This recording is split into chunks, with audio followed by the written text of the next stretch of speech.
Chère communauté Foremix, bonjour, je m'appelle Joseph et cette semaine, je vais vous donner 15 trucs pour mieux dormir. Alors, commençons tout de suite avec le truc numéro un.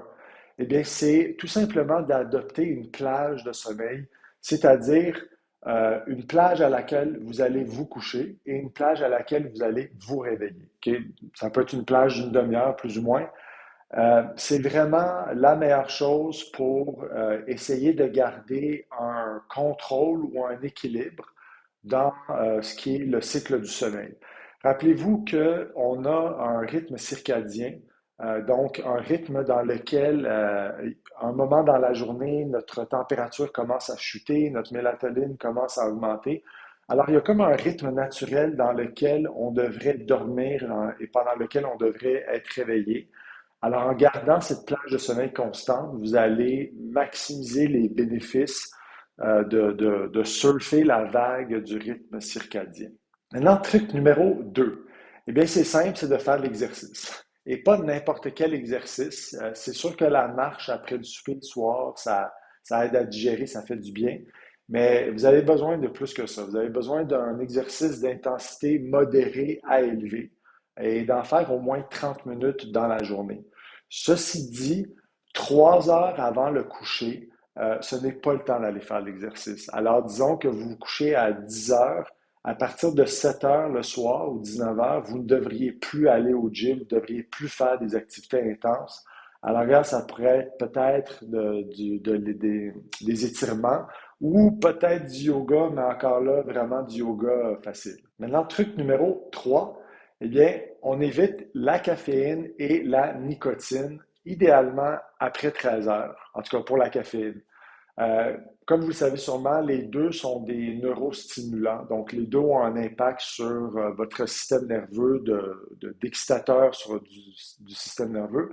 Alors, la caféine, moi, ce que je dis à mes clients, c'est idéalement le dernier café, c'est à 1 heure de l'après-midi, donc tout de suite après dîner. La nicotine, ce que vous voulez surtout éviter de faire, c'est si jamais vous vous réveillez pendant la nuit et que vous allez fumer une cigarette, je ne suis pas fumeur, je ne sais pas si c'est une habitude que les fumeurs ont, mais ça, c'est vraiment à proscrire parce que, encore une fois, la nicotine, c'est un neurostimulant. On sait tous que on devient accro à la nicotine. Alors, ce que vous ne voulez pas faire, c'est de développer cette habitude-là de vous réveiller pour aller fumer. Maintenant, le quatrième astuce que les gens vont pas beaucoup aimer et qui vient justement d'être révisé par la Société des alcools du Québec, eh bien, on évite l'alcool autant que possible. Autant peut-être qu'avant, on disait que l'alcool permettait une santé. Eh bien, moi, j'ai toujours été d'avis que l'alcool, c'est une toxine que votre corps doit gérer. Donc, votre foie doit vous détoxifier. Alors, il n'y a absolument rien de naturel là-dedans. En plus, c'est un psychotrope qui affecte votre sommeil, donc qui va vous permettre peut-être de vous endormir plus facilement et peut-être plus profondément dans la première partie de la nuit, surtout si vous en avez beaucoup bu. Mais ce qui arrive avec l'alcool, c'est que dans votre sommeil paradoxal, donc dans la deuxième moitié de la nuit, eh bien, vous allez commencer à en ressentir les effets parce que vous allez avoir un manque de sommeil paradoxal, probablement lié à de l'alcool. Euh, alors, on essaie d'arrêter de boire de l'alcool. Ben, en fait, si vous voulez en boire, essayez, d'essayer d'arrêter d'en boire au moins peut-être 4 heures, 5 heures avant le coucher. Mais sinon, vraiment, je vous dirais, gardez ça pour les fins de semaine, un verre ou deux à l'arrière les fins de semaine, c'est tout.